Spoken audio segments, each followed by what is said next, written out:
So how do you convince your boss, your clients, or product team of the value of adopting a design thinking methodology? In this video, I'm gonna give you some tips and talk about the design thinking return on investment.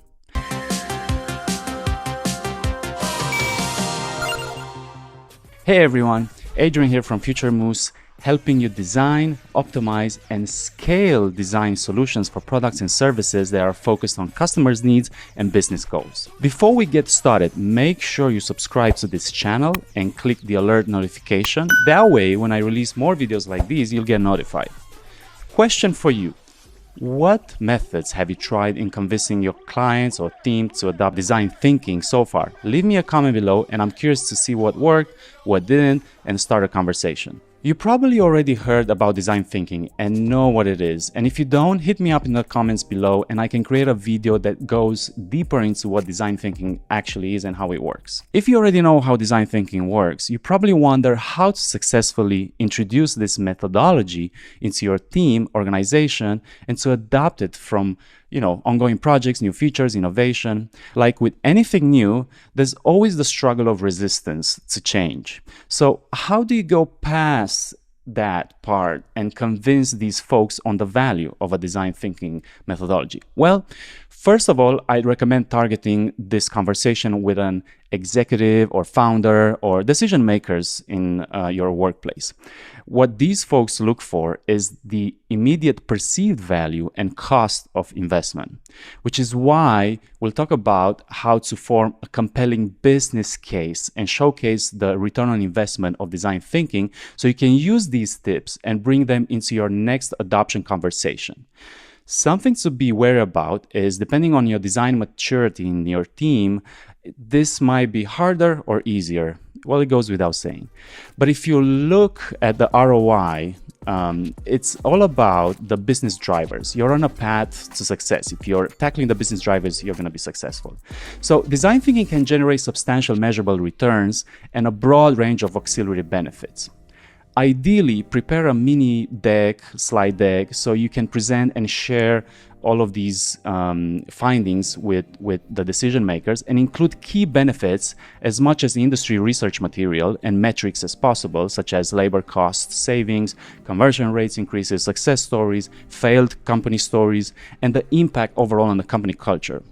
So let's look at the first one, which are the benefits. Well, design thinking gives you the opportunity to view a problem from a different perspective. Instead of focusing on assumptions and internal non-evidence-based ideas, you are removing the bias of instinctive thinking to the inclusivity of empathetic thinking and concentrating on the needs and pains of the customers by actually talking to them and living even a day in their life.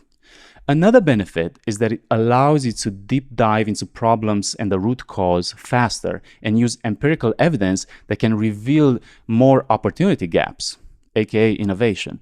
There's a lot of other benefits like changing the way that teams work and their ability to achieve better results, iterate, validate, and ship more ideas faster, and how it changes the way your team thinks about building products and services, well, by adding a lot of new creative ways of thinking and activities that provoke innovation.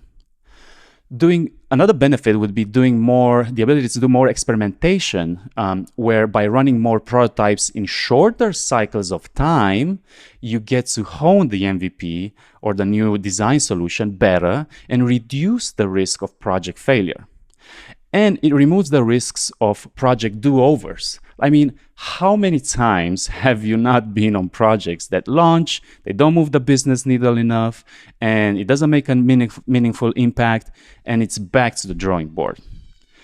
Now, let's talk about numbers. Industry research metrics are super powerful for you to use in your deck or conversation. Forrester, which says, and I quote, design thinking has a median per project return on investment of up to 229%. That's massive, with 3/4 of projects doubling their investment or more. And when examined at the organization level, a mature design thinking practice can achieve an ROI between 71% and 107% based on consistent series of inputs and outputs. I will link the study below so you can have a closer look. Now, McKinsey Design's Index, they measure the impact of design thinking across a 5-year period tied to 300 companies in medical tech, e-commerce, retail, banking. And what they found was that companies in the top quartile outperformed the industry benchmarks by 10% in revenue.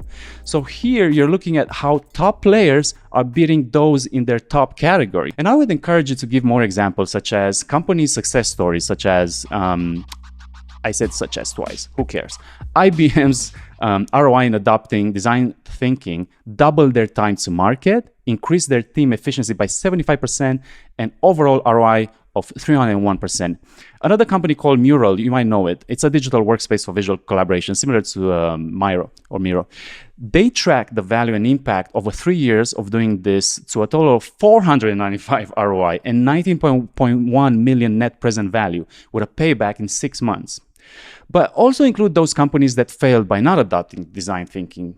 So both Polaroid and Kodak, they were blindfolded with their historical success and focused only on film instead of applying design thinking to discover the impact of a new era of digital cameras. But instead, they continued focusing on film, and obviously their business model failed.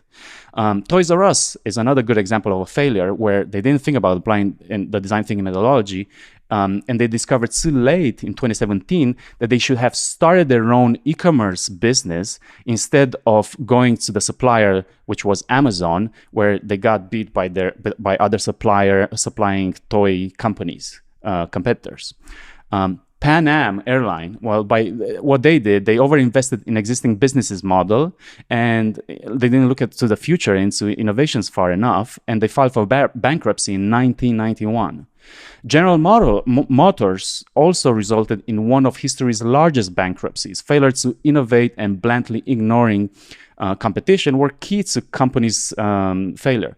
Activities that they could have done to save their ass would have been more customer interviews, working on the value proposition design, competitive analysis, lean business model, mapping the customer value, how might we, whatever, etc. There's so many you can do.